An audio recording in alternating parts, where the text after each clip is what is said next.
freely to ask a question? Yes. What is your name? My name is Roger Gabion from the Bachelor of Science Information Technology. How long you have lived in this neighborhood? I live in this neighborhood for almost 16 years. What do you do for work in your free time? I do work in our farm, like planting our sugar canes. Do you have any family members living in you? Yes, my grandfather and also my own family members here. What do you like most about living here? Um, I like the most in living here because you are plenty to have to get source of income. Are there any places nearby that you recommend visiting? I recommend Bayawan City because in Bayawan City there are so many tourist spots that you can visit. What's something unique about neighborhood that I might not know?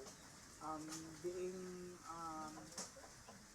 kind and also being generous to them so that you maintain good behaviors and attitude with your neighbor.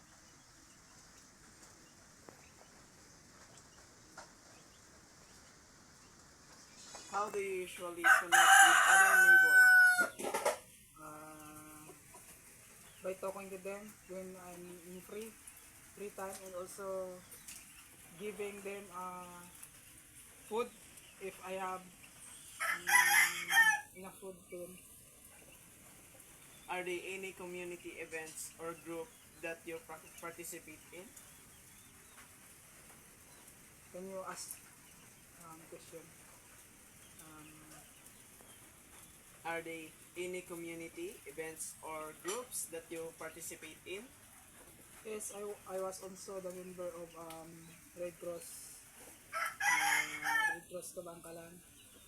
And also I'm one of the referee at MLBB at CPSU main campus.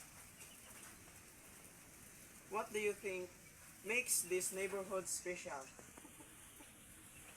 I think when our neighbors get together and doing some works all together.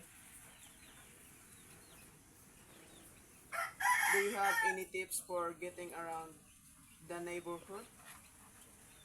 Tip is to be good with them at always and avoid misunderstanding. Okay, Raji, thank you. See you.